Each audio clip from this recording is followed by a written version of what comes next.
So we are discussing about the indifference curve. So let's get started. So as we know that a consumer is said to be in equilibrium at a point where the price line, also known as budget line, is touching the highest attainable indifference curve from below. So it simply means that a budget line is touching the highest attainable indifference curve from below. That is the consumer equilibrium. This is the highest indifference curve. That is where the budget line, this is budget line P T is a budget line, but it touches the highest indifference curve. That is the highest, that's the U point.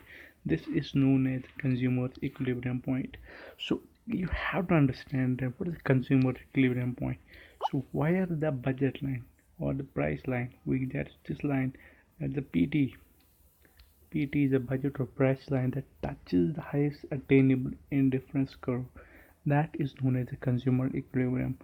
So the consumer is equilibrium at a point where the price line is touching the highest attainable indifference curve from below. So you must remember this is an important point here. So now we understand the first order and second order conditions for consumer equilibrium. So the first order and second order conditions for consumer equilibrium.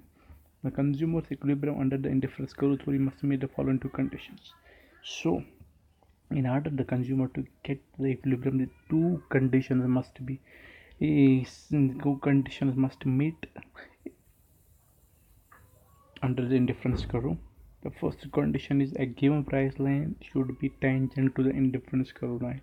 So that first condition for the consumer to be in equilibrium under indifference curve is that the price line, we know what the price line, that is the budget line. The budget line, that's a PT, that's a budget line that must be tangent to the indifference curve, or the marginal rate of satisfaction of good for good y must be equal to the ratio of the price of the two goods. So it must be equal to the price of the two goods, that is the two goods px and py. The slope of indifference is equal to slope of budget line. So the first condition simply states is that a given price line should be tangent, if the price line or the budget line should be tangent to indifference curve. This is indifference curve. I see this is indifference curve. I see too that the PT is a budget line that is tangent to indifference curve. That is the first condition.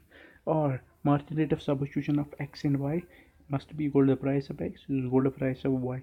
Slope of indifference curve is equal to slope of budget line. This is the first condition that must be satisfied. Now arises the second condition. Second order condition is that indifference curve must be convex to the origin at the point of tangency. So you must remember both these conditions. First conditions is that price line should be tangent to the indifference curve. Second is that indifference curve must be convex at the point of tangency. So these are the two conditions under the indifference curve that must be met.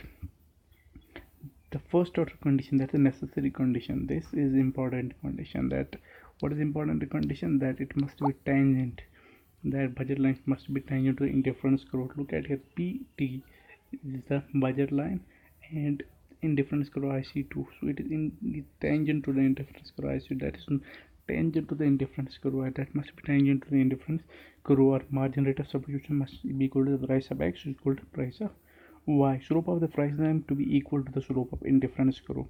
This already we have understood in the previous slide, that the price of x divided by price of y is equal to marginal rate of substitution of x for y.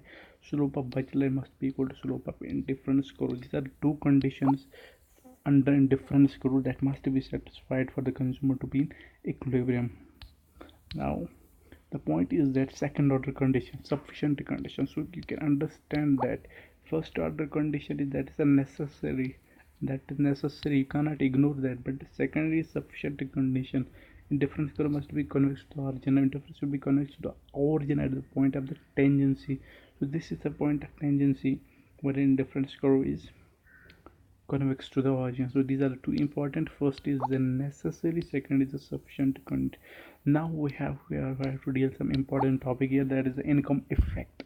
That's ICC. We know that income consumption curve. We have to get the ICC of normal goods, ICC of inferior goods, and ICC of luxury goods.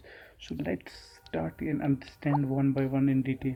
Income effect in economics can be defined. How we define the income effect? What is the income effect in economics? Defined as a change in consumption resulting from a change in real income. So how the consumption changes if the consumer real income changes, that is known as income effect in economics. Oh, change in consumption or change in real income, that is known as income effect. If the price of goods stays, the preference of the consumer remains constant, there is a change in its income, it will directly affect consumer demand. The effect on the purchase due to the change in income is known as income effect. So what's income effect? It's the change in income of the consumer, that is known as income effect. So if somebody tell you what is the income, if the consumer taste preference remain constant and there's a change in income of the consumer, it will directly affect consumer's demand. If the income goes up, the demand will go up. If income goes down, demand will go down. So this is known as income effect. So now we have to see income effect on the quantity, the income consumption curve. That is shows how now the definition of income consumption curve. What is the ICC? That is income consumption curve, shows how income effect on the quantity consumer, how much a consumer consumes a commodity as income changes, that is known as income consumption effect. So we have to understand here, income is the price of goods stays preference consumer remains, and if there is a change in his income, it will directly affect consumer's demand. This effect on the purchase due to change income is known as income effect. Now we understand with the diagram here. This is the income, this is the two goods, that is x1, this is y, x2, and this is income consumption curve. This is ICC, income consumption curve. This is income consumption curve simply. So it shows how the consumer's income changes will have effect on his demand. Now of a normal good, if we have to get the income consumption of a normal good, there is a two normal good, that the wheat is there and rice is there. So this is the income consumption curve.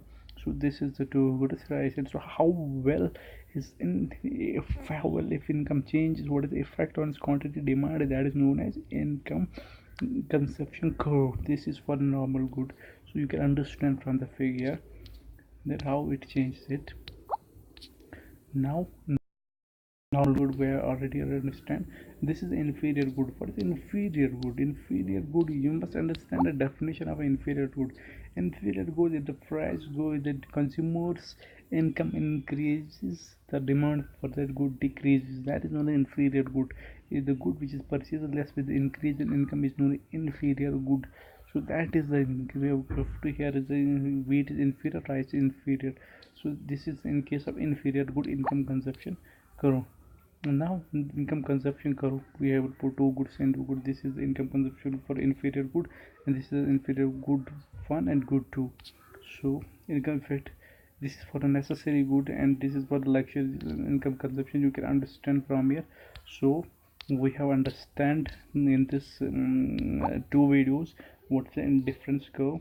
So if you have any doubt, you can leave your comment below and I will try to help you. Thank you. If you like it, keep subscribing and share with your friends so they can also understand it. Thank you for watching.